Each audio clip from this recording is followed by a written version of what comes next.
Assalamu alaikum wa rahmatullahi wa barakatuhu. Walaikum assalam Assalamu wa alaikum. rahmatullah wa barakatuh. Alaikum Hi. assalam. Good. Yes, my brothers. How you doing? Alhamdulillah, all good. What are you saying, Afi? How's it going, man? Alhamdulillah, all good. Thanks, bro. It's always a pleasure to be in the company of you guys. Yeah, likewise, bro. It's something that's really good that doing these weekly gives me more opportunities to speak to you guys, which is always a plus thing because there's always things that I pick up and I take away from you guys. So alhamdulillah, it's good that I've got you guys on for another show of what's happening Muslims. Rash, how you doing? Assalamu alaikum. I'm good. Walaikum salam. Alhamdulillah, good. Really good. Salam. Just almost got caught in a downpour.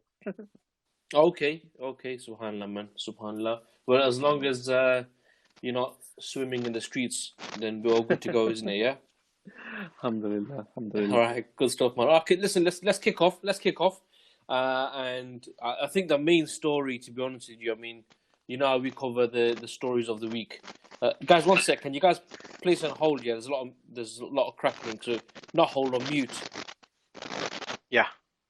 If you could put on mute until you speak, because there's a lot of crackling there. So yeah, as I was saying that normally we cover the events of the week, but the main event, the main issue that's been kicking off this week is the issue of Afghanistan, and it would be insane to start off on anything other than what's happening in Afghanistan, and this is something which I wanted to get your thoughts on. As we know, in about almost a week, the Taliban have taken over almost all of the country. We see that the Taliban, they entered into Kabul today, and we saw the president, or some may argue, the former president of Afghanistan, Mr. Ghani, Ashraf Ghani, he left. He flew out the country. So it's a big day. It's a day where certainly for that region of Asia, this is big news. Now, what I want to get your thoughts on is what you guys think of this, because whilst a lot of people are happy that the Americans are leaving and the Taliban have taken over, and obviously a lot of people may not agree with the Taliban, but certainly when it comes to just say the US propped up government of Ashraf Ghani, they would probably still go for the Taliban over that. Okay, so some people are happy and people are elated, but there's something which doesn't seem right, because, and this is something which I wanted to ask you guys and get your thoughts on as well, because what we've seen really is the Americans spent 20 years, at NATO in Afghanistan, and they spent billions, and I think trillions of dollars, beefing $2 trillion. up $2 trillion, yeah, exactly $2 trillion beefing up and training this Afghan security force, which sort of fell in a week, right? So all that investment that they put in, it seems odd that the Americans have packed up. And also there's news that the Taliban have come across many stocks of like really advanced weaponry as well. So it seems odd, and this is what I want to get your thoughts on. What your thoughts generally on what on Afghanistan issue, but also on this question that I've got is there something which is in the small print that not everyone's seeing, other than what is being portrayed in the main media? So what do you think, brothers? You can come off mute. Okay, yeah, I can start us off. I think obviously in the media, we and most Muslims and even non-Muslims would be thinking I guess not the obvious, but they'd be thinking what the normal narrative is, that Taliban have beat US and US are leaving with their tails between their legs. But that's far from the truth. We know that US have 100-year plans. They don't have 10-year plans. And going into Afghanistan, like I mentioned in another podcast a few weeks back, maybe a few months back now, that Afghanistan is one of the most strategic places in the world for a military because it borders both Russia and China and is a really rough terrain. So any army that can really get any sort of training or experience in the harsh lands of Afghanistan becomes the most well-equipped army in the world because they have the best urban guerrilla warfare that nobody will be able to match because and it's live training. It's not even just virtual or made up like a lot of other countries have to do because they're not in real warfare. So America got in there quite early and under the guise of fighting terrorism. Um, However, this 100-year plan for America is only really beginning now. And one thing I want to, before even going into any of the detail, but just want to highlight what one of the Chinese officials said a few days ago, is that he said this is a new era for China, as in what America have done in terms of pulling out of Afghanistan, leaving their billions of infrastructure and weaponry and even training over the 20 years to what we thought was Afghan army, which in fact has probably been training to various militias there, not just the Afghan army, because the Afghan army themselves have retreated and left the weaponry to the Taliban and other proxy forces. So the fact that he's calling it a new era, the Chinese know what this is all about. The Russians know what this is all about. And why did they, a few days ago, have the most, what they'd say the biggest partnership in a military drill they've ever done in history. So it was the first time China and Russia militaries used a joint command and control system. And the South China Morning Post, one of the I guess the media stations from China, was saying this is effectively about targeting the US, not about targeting Afghanistan, because they know this it's just the name of Afghanistan that the US are sort of shadowing behind, but really, in fact, they're fighting American technology. They're not fighting, AK-47s anymore. So the journalism in China is quite interesting at the moment. The way it's coming out, they are very heavily talking about this is America that we're fighting. We're not fighting the Afghanis or Taliban, or we're not doing these drills because of them. We're doing it because we see America as a threat. And there was So, bro, yeah, just want to, sorry, just want to ask yeah. you. So you mentioned some deep information there, bro. Some deep info. I know you're the sort of person who dives in deep, and this is something which really is a blessing that you have that ability, alhamdulillah. But what is it? I know you're going to build to this, but what is it you're saying then? What is it that you're saying? I mean, in 1 minute we've talking about America's leaving, and then we've gone on to China and Russia. What are you trying to say? Cam, you're on mute.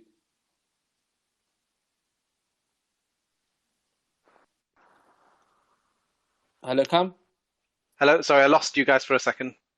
All right, okay. Did you get my question though? Yeah, I did. Yeah. So in effect, I'm saying is that it's not what it seems. Basically, America haven't left. They're in the backgrounds. What they call over the horizon is what Biden termed it. Sort of position. They're basically going to be on the horizon, but it's going to be air support and through other means. And they're going to control the situation in Afghanistan. But really, what really is happening is that America have left a real big thorn for Russia and China. That's essentially what I'm saying, is that they've done this on purpose to embroil Russia and China into a very, very long war on their borders. Okay, now I know. I think Rash wants to say something, but I'm going to ask you one quick question, and then we'll move on to Rash and the others. You mentioned about the terrain and the people training in Afghanistan and becoming better, right? Yeah. And also we know that Afghanistan, is touted around that it's the what do they call it, the death of empires or something on them lines, right? Now, yeah, the graveyard of empires. Yeah, the graveyard of empires. Now, quick question I'm gonna ask you, then we can move on to the other guys. Is that Cam? What you're saying? Are you saying that America, in your opinion, is stronger now militarily than it was 20 years ago, or more capable? 100%. Yeah, 100%. So Okay. yeah, that's it. Yeah, America is much more stronger, whether it be through urban warfare or just the strategic position of Afghanistan, having their bases, having their equipment in that position in the world, Uh, and then the 20 years of experience of being there in Afghanistan as well. that's interesting, man. That's interesting. Rash, what are you saying, bro? Yeah, no, I think it's really interesting. We do need to dive a bit into the deep stuff that Cam's mentioning, because I think what it is as an ummah, to simply for my simple mind, um, as an ummah, what we need to recognize is too often we're politically naive. So what's happened is, this discussion's been quite interesting for me, because I saw another brother online post something along the lines of what Cam's suggesting, in terms of, oh, there's maybe a deal in the background with the Taliban. The Taliban are going to now be utilized as a proxy against China and Russia. And when the brother said this, I don't know the brother personally. I noticed online. He got a lot of grief for it from Muslims, because it's an emotional issue. So from an emotional perspective, it Yeah. feels like when your Muslim brothers are succeeding over the enemies of Islam, of course we're not happy with, we don't want America anywhere near our lands.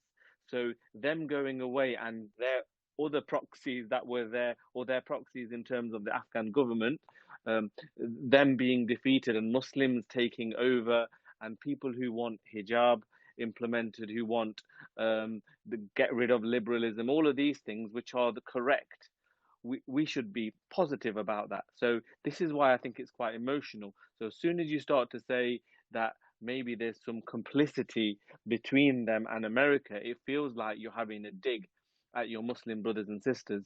So I just want to make Mm. sure people appreciate that, it's not a dig. It's the fact that historically, how often have we been politically played by America in all of our lands? Yet we are still naive to think that after 20 years, somehow, in less than 1 week, America's 20 years worth of effort is going to just disappear in a second. And then all these images of weapons being left behind that now are in the hands of the Taliban so easily, you think there's no coincidence? I think this is it. We get really Mm. emotional, and all of the responses to this brother's post were emotional. They're like, retract that. What are you talking about? Why are you having a dig at our brothers? They're doing this, that, and the other. And there was no intellectual discussion about, are you not skeptical of how this is even possible within this short time frame? I think that's the point I just want to quickly make before we dive into it. So I think we should be open-minded about, and again, this is political analysis on these kind of issues. We Yeah. might be wrong, Cam might be wrong, but to just immediately say, oh, why are you talking against our brothers like this? I think that's part of what causes us so many times to get, as the Prophet sallallahu alaihi wasallam said, to be So. stung from the same hole twice.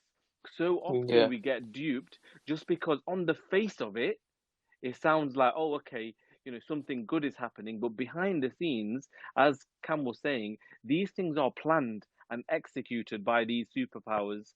And too often we get led into the media narrative. So, yeah, that's just my little short message as we continue the discussion, really. No, no, bang on, bro. And you're right. It is difficult because whilst that's what I said at the beginning, Muslims are very happy this is happening. Now, to bring questions up like this, it seems like, well, are you sad that the Americans are leaving? But on that note, there's a comment or a question or something. I'm just gonna play it, guys. We'll see. We'll take it from there. Yeah. Yeah. Salam. What this whole conversation has kind of sparked for me is a deeper dialect of what is this whole issue doing for kind of the notion of this is what Islam is. Like, the Taliban equals Islamic views. Even on stereo, I recall seeing something along the lines of like Taliban going to do X, Y, and Z, increase beheadings, etc., etc. And then the hashtag was Islamic law. And this always makes me very hesitant as a Muslim, because obviously the portrayal of us in the media is insane. So I'm just wondering what your views are. I know I'm shifting the conversation more from politics and like a worldly view to religion, but how do you think that's going to impact that? That's an excellent comment. I think that it's not detracting from the discussion at all. It's important because a lot of the mainstream media has been fishing up. You might have noticed some of the media even has pulled up videos from, 5, 10 years ago of floggings that were happening because people were committing adultery. So they found old videos of Taliban flogging people in the streets. Hmm. So they're using this, the Western media are definitely using this to highlight Islamic law as being this barbaric, anti-woman, backwards kind of ideology stroke religion. So they're definitely using that. And that does put, as the sister's saying, that does put Muslims on the back foot, especially when it's such a strongly led media campaign across the board. It's hard for you to defend some of these values when the whole narrative is, if you start defending them, it's like you're saying, I'm happy with some of what they're portraying as the Taliban doing. They're trying to say things like they're going into households, taking women and taking them as like booty or as prisoners of war, and forcing them to marry into like Taliban leaders and things like that. So when this narrative is there, it becomes very difficult for the Muslim to try and defend that position, knowing that they actually do want Islamic law, but the version of it that's portrayed is portrayed in this very barbaric way. Yeah, exactly. Yeah, Afi, what are you saying, bro? You're quiet. Yeah, no, I was going to just follow on from Rash, and I think it's a very, very good question that's being asked by the sister, and in fact one that we should all be asking. And I think just to bring it into context a bit more is, when we are evaluating a situation like this, sometimes you need to look beyond the surface, because on surface level it looks like, Taliban have given America a bloody nose, America's retracting, and America is struggling. But when you look a bit deeper, you need to understand the reality of what's being placed in front of you. And just to draw an analogy to say a sports game, for example, or a football game. Watched a game of football yesterday where you watch two teams playing, and I support Man United, so hopefully some of the Man United fans will be able to relate to this. Man United allowed Leeds, which is a weaker team, to attack, because they know that once this team attacks, they leave vulnerability, they become vulnerable, and they leave themselves open at the back, which allows Man United to attack and score 5 goals. So what they do is they draw the opposition into a trap, let them behave in a certain way, which they know they will behave, and they capitalize on it. And this is because they want to win a game of football. Now, I want to draw parallels, and you might think this is a bit of an obscure example, but I just want to draw this back to politics now. America is your Man United.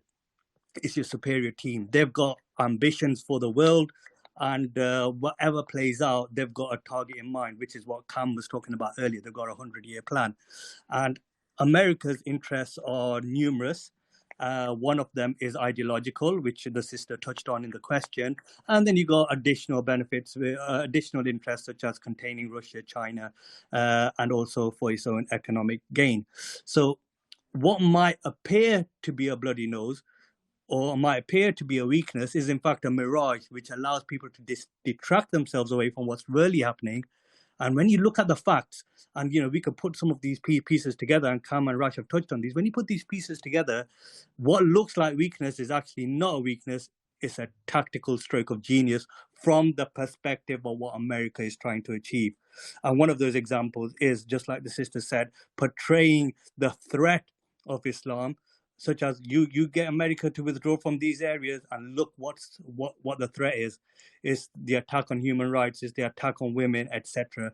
So I would urge people, and this then leads to my second point, actually, which is, we need to question the narrative that's being played out to us.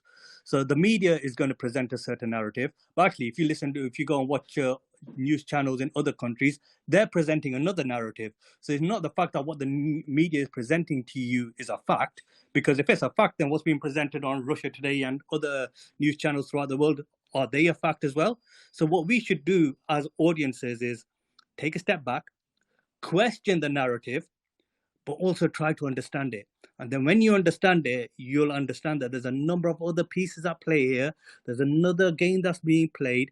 And then when you understand the nature of what else is happening, you will then arrive at a completely different narrative to that which is being presented to you. Yeah, bang on, bro. No, that's some really good points. Now I'm just gonna play this another comment, inshallah. Yeah.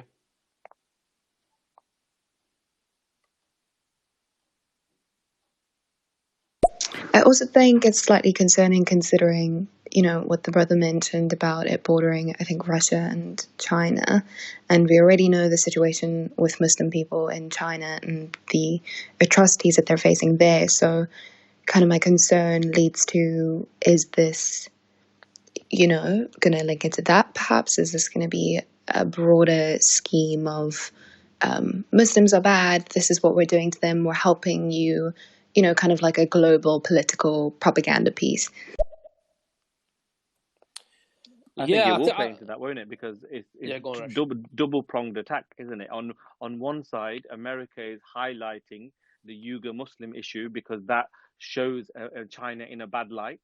And on the other side, what's going to happen is what we're forecasting here in terms of utilizing Afghanistan, against Russia and China, then that also shows Muslims in a bad light because it will say that's where the breeding ground of terrorism is coming back from. So you'll have two-pronged attack from an American standpoint. So I think the sister's right. It will make it more difficult because you'll get Muslims being on the back foot for two reasons.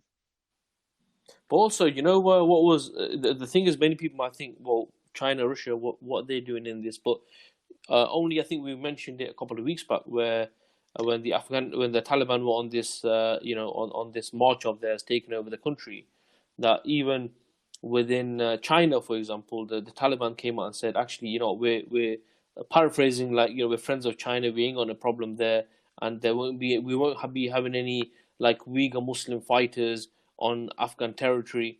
And at the same time, now that the Taliban have reached like the borders of Tajikistan and there's other Caucasus countries which Russia sees as its sort of backyard, they've also the Russians have come out to sort of reassure that the Taliban, there's nothing to worry about, the fact that they are at the borders.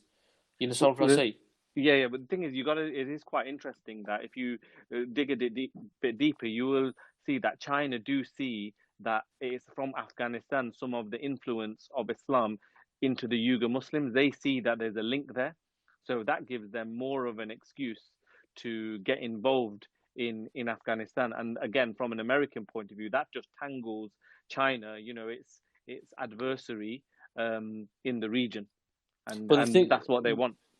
But the thing is I mean, you're right, and things will shift. But from what I gauged, to be honest with you, when this statement was made by the Taliban about China, what I took at that time was that, okay, in any future Taliban state of Afghanistan, for example, they need foreign investors, and from their point of view, because they're pragmatic, they would rather be friends of the Chinese rather than enemies.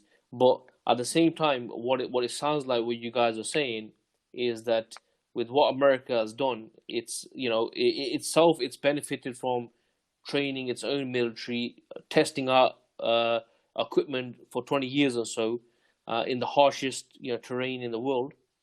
But at the same time, it's prepared like a staging ground of issues that can now affect Russia and China. But from what I've seen so far, is Taliban haven't been talking that language. That could change. I'm just saying from what I've gauged from that. Yeah, Matt, just to add to that, I think what people need to realize, throwing the term Taliban around is really, really easy. But just want to point out that the Taliban you see today is not the Taliban that we saw of 2001. Sure. This is a completely different setup. When you had a strong leader who actually, the group of Taliban was, they were united behind the likes of Mullah Omar. That situation doesn't exist now. You don't have such a strong leader who controls the group.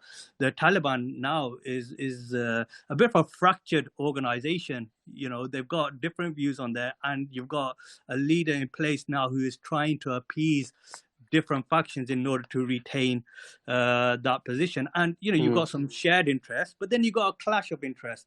So, you draw parallels to a structure like, for example, in Iran, where, you've got a certain political structure, and then you've got this majlis, and then you've got the supreme leader. But within that, you've got varying opinions. So you've got to try and appease everyone.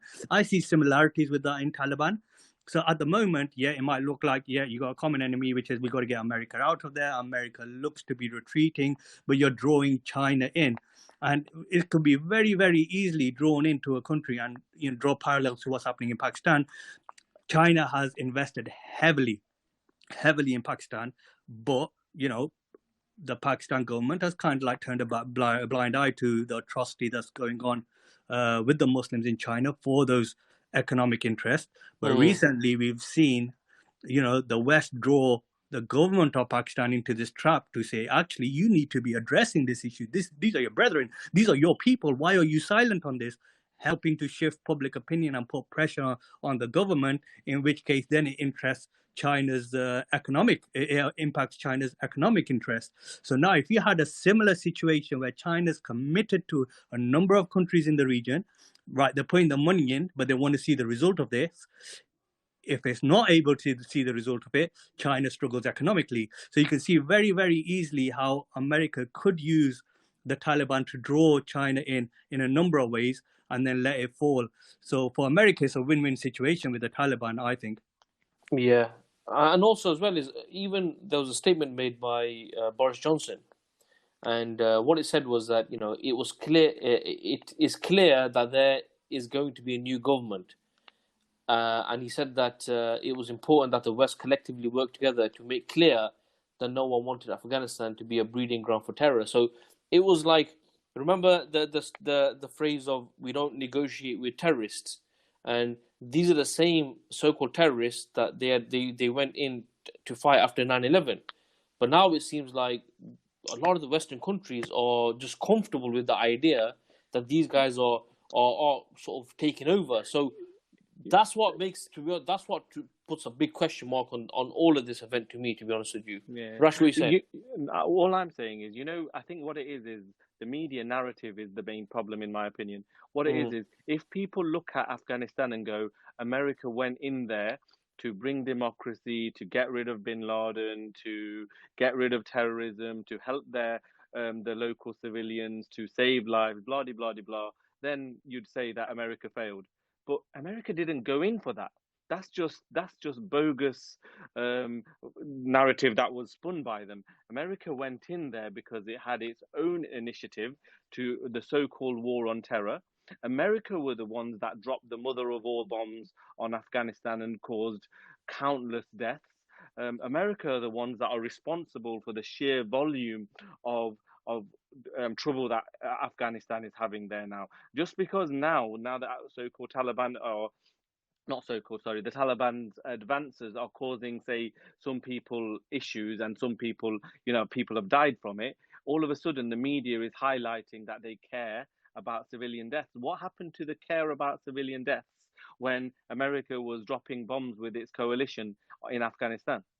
Can you see how dangerous the media narrative is? America didn't go in there to help Afghanistan. If it did, then them leaving in a week would not allow any opposition to be able to take all of that, in a week. It's just impossible. Absolutely impossible. Sorry, just to finish. No, Karen, go. What's important is people to do some reading. People need to look into that. There's a number of little things to mention. The Pentagon has a policy called over the horizon strategy. And this over the horizon strategy has been working for them in places like Syria, in places like even in Yemen, and in any other place where there is conflict going on, where America's involved, but America is now involved from a distance. What it's able to do is it's able to sell its weapons, still profit from those weapons. It's able to get them tested for them, like it does by giving its weapon to the likes of Israel and stuff like that. Its weapons get tested. Its strategy is executed by people, and it's able to do it without the cost of a war like Iraq and Afghanistan. It's recognized, it's public, the public's consciousness in regards to war and these what are called, I think you've heard the term, forever wars. And they're Yes, calling become the likes wary. of Yes. they've become war weary. Yeah. Yeah. So what this strategy allows is for them to look like, you know what, hands up, we made a mistake. We probably shouldn't have ever gone in there. Look how bad a job we've done. It gives the public that view. The public are coming out going, okay, well, you spent all of this money, but actually, let's not throw good money after bad. It's probably best we leave because let them deal with their own problems. That's what the common person on the street is saying. Yeah, let those countries deal with their problems. But what that does is it allows America to continue to facilitate its plans in, its imperial plans in other countries. Yet their populations, it's not in their direct consciousness. They don't see it firsthand, so they allow it more. Whereas otherwise, they don't want another a million-man march opposing a war anymore, which they won't get if they're so-called not there. What instead they have is they utilize those entities that they can influence, but also they've got lots of people on the ground who won't be classed as, and Cam can give the term for this because we were discussing it yesterday. They've got thousands of people on the ground who aren't classed as American or American military, but are people who are still executing their plans on the ground, like consultants and all of these people. So these are the things we need to look into. Yeah, no, exactly, bro. And the thing is you make a good point about looking into things deeper because, if you emotions aside, it does look like the argument that you guys have said, and certainly what Cam has put forward is the fact that America has gone in, it's achieved what it needed to do, and now it's going to leave. And also I think at the same time, I think it's deliberate that they're talking about the fall of Saigon and how this was a defeat or the Americans running away. You understand? Because what that does is that hides the fact that what they really were there for and what all those people, all those soldiers lost their lives, all those family members lost their loved ones. Why? Purely for political gains, political strategy. And it seems like that's what they're going to do. And the fact that they're not just going to leave without having some sort of a backup plan, not even a backup plan, having a plan in place. And I think what we're seeing this, and as the sister made a point at the beginning as well, where it also sort of plays into it, where we saw with ISIS, we know that they were allowed to be set up, they were allowed to rule for a certain amount of years, and they were allowed to show Islam in a really bad light. They wanted to show the people of the world, Muslims and non-Muslims, this is your Sharia. Okay, they had it there long enough for people to go and to get fed up, and then the people came in and removed them. And that can also be a similar case here as well. So there's so many objectives. Just to make a very quick clarification, if it helps or not, I'm not sure. Just a quick clarification. This comparison with, like, we know what happened with ISIS and in Mosul when many of the weapons, the American weapons, were left behind rather conveniently, and the Iraq government, the military, they retracted, and loads of weapons were left behind conveniently for ISIS for them to go on their rampage. So, and then some comparisons are now being made between that and the Taliban having the same thing happening. We just need to be careful to not make the two the same. Even though the situation is very similar and suspect and questionable, we recognize actually a lot of most of what was that ISIS at the beginning was fully set up by external forces, whereas obviously most of the Taliban are Afghans and sincere people who are living in Afghanistan. So the situations might be very similar and suspect, but we don't want to categorize the two as the same, if that makes sense. Yeah, of course. Yeah, definitely. It's good clarification. It's got a comment on my play, inshallah, yeah. Assalamu alaikum, brothers. Really good discussion. One question that I had was, obviously, as being Muslims, naturally, when we see the back of Western intervention, the natural reaction is to celebrate and to be happy. especially if you see those agent kind of rulers such as Ashraf Ghani and others fleeing. It's quite a good sight to see, and I think naturally we celebrate this. But I think you brothers have made a really good point that given the reality of the Taliban making such advances in 30 days, really shows that obviously America have facilitated or even allowed this to happen. Would you say that this was always part of the plan, or was their initial plan when they entered Afghanistan in 2001 to defeat the Taliban, but because they failed in defeating them decisively, they've gone to plan B? One thing I would just quickly chip in and let the other guys chip in as well is I believe that even though some guys might disagree, I do believe that one of the aims was to try to spread democracy in Afghanistan, and we've seen that after the fall of the Taliban, there were things that were done where they really tried to get equal rights for women, and they try to really push this voting and democracy stuff, and it failed miserably because it's just not the Afghan way and of doing things. So I believe that in that respect, yes, they might have failed, but from the greater aspect of the things that they've gained, I can certainly see things that they have gained. But I personally believe in that one. I think they failed. Sorry, I know, Kam, you want to say something, but I'll slightly disagree with you, Maj, because I read a really good article on it was by an American think tank, and it was around the time of the Iraq War, when it appeared that America was struggling, and then America changed tact. I think any nation or America who's got this vision of achieving a certain status quo in the world as a whole, it appreciates that the objective is one, yeah, so definitely they want to democratize the Muslim world. But I think America also realizes that what might be its strategy and its tactics at one stage may have to evolve because the reality may change. And what we're seeing from America is just that pragmatism in changing its approach and changing its strategy, but the objective still remains. Yes, they may not have achieved it as soon as they wanted to, but as far as they're concerned, all right, we're just changing tact, but they are still on track with achieving its end objective.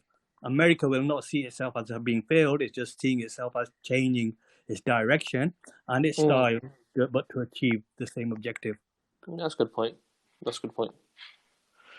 Yeah, I'd probably lean towards what Aftab is saying on this one.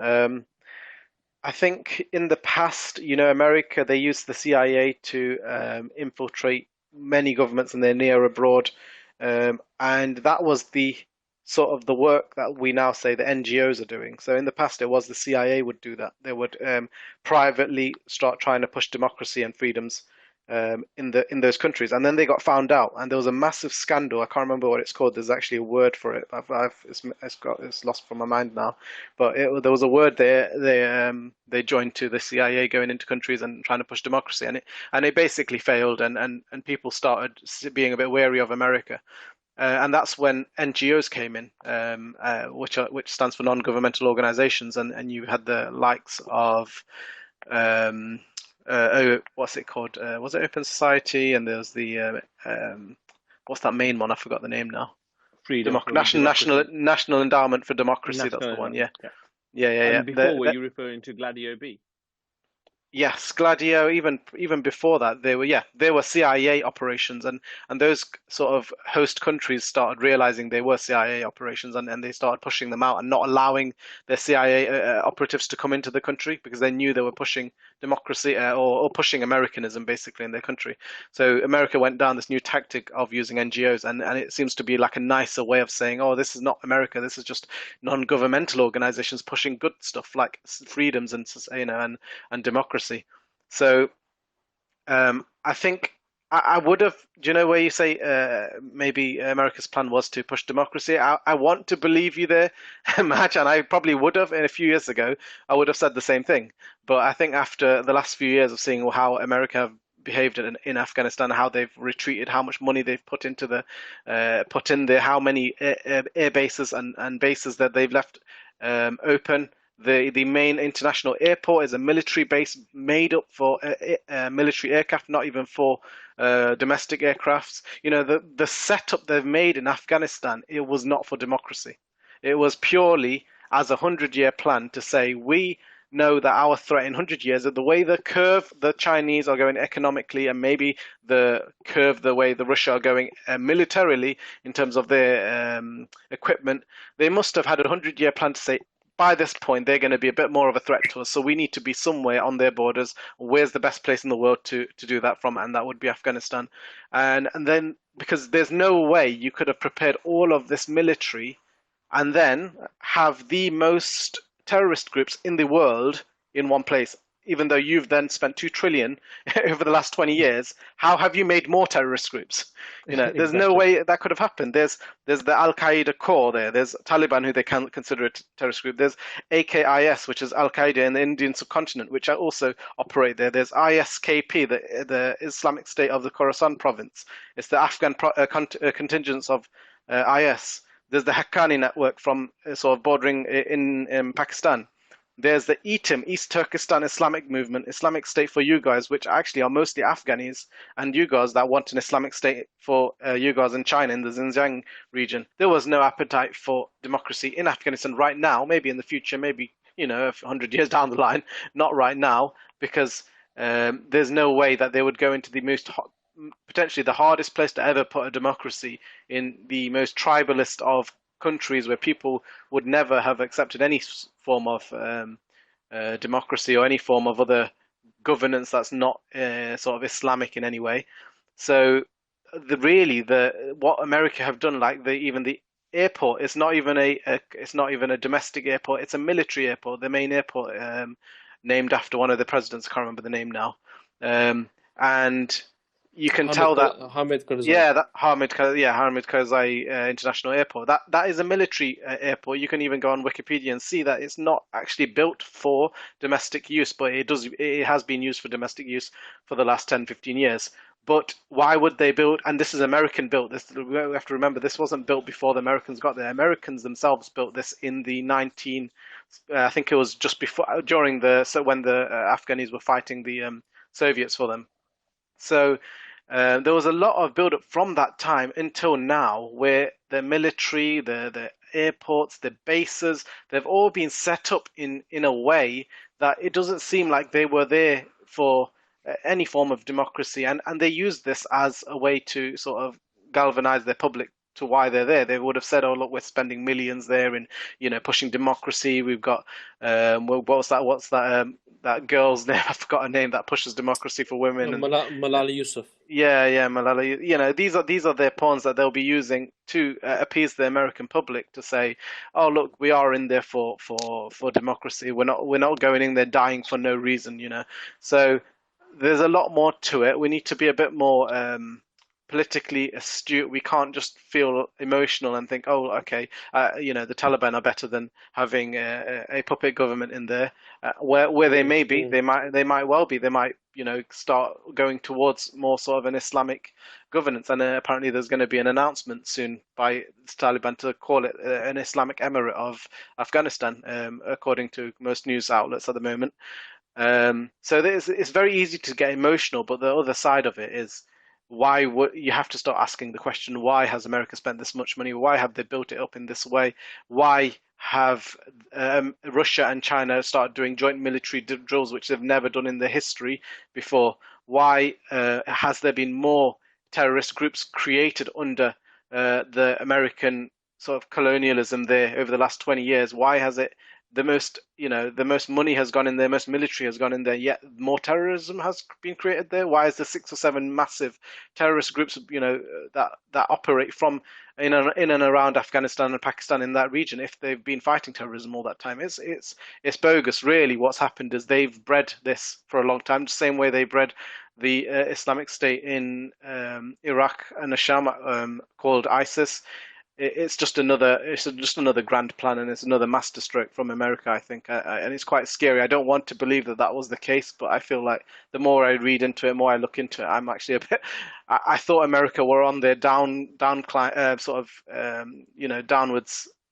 Spiral. steep, spiral at the moment after Trump and the way they were going. But with Biden coming in, refreshing democracy.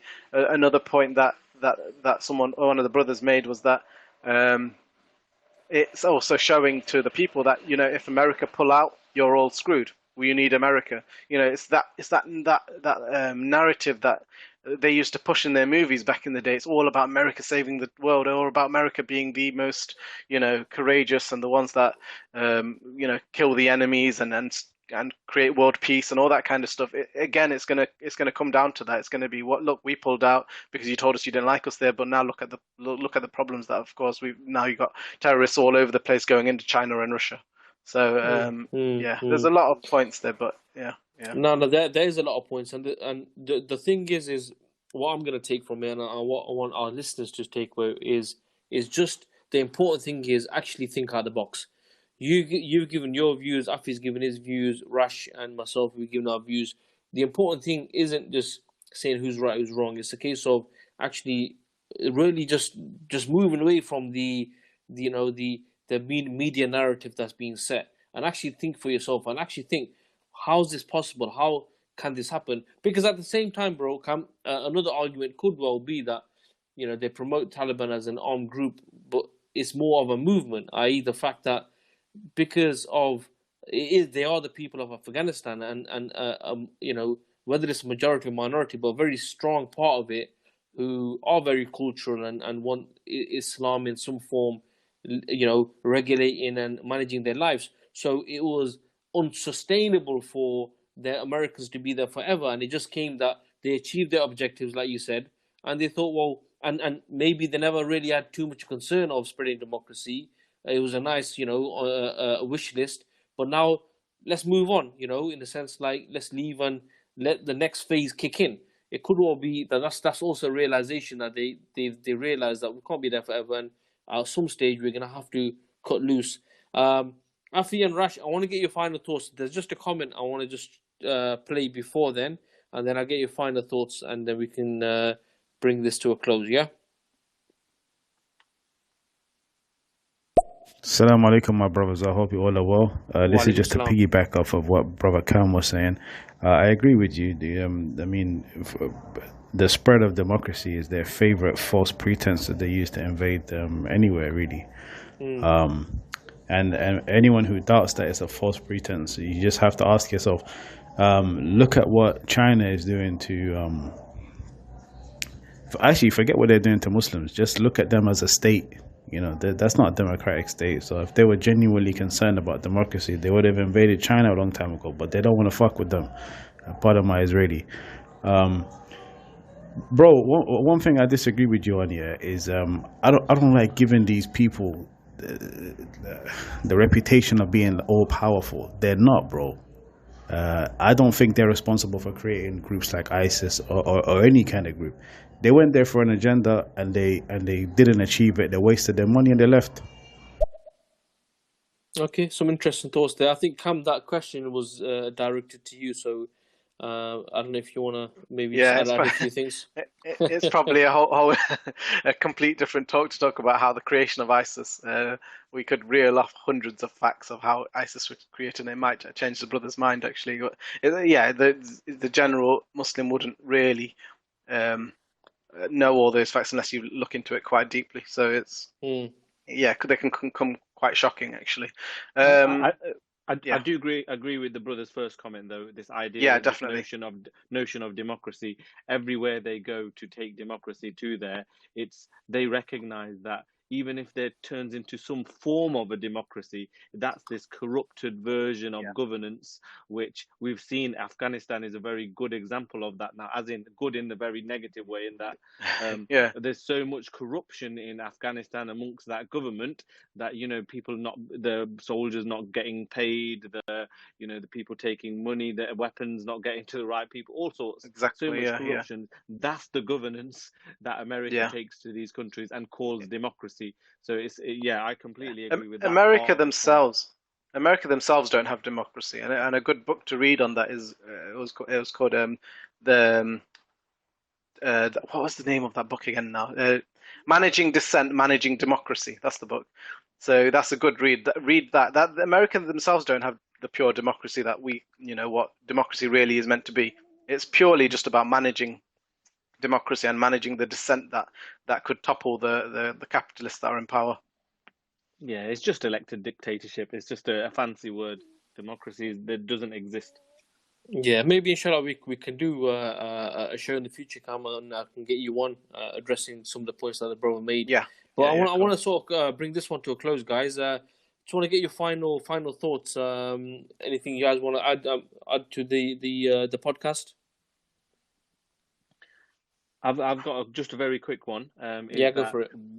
So whatever their plans are in the region, be they very powerful or otherwise, if they're trying to execute them through Muslims, it's our duty to advise Muslims not to fall into these plans. So if now they're going to try to use the Taliban to carry out their actions, it's important for Muslims to speak out against this, so that information, look, we live in a very connected and small world.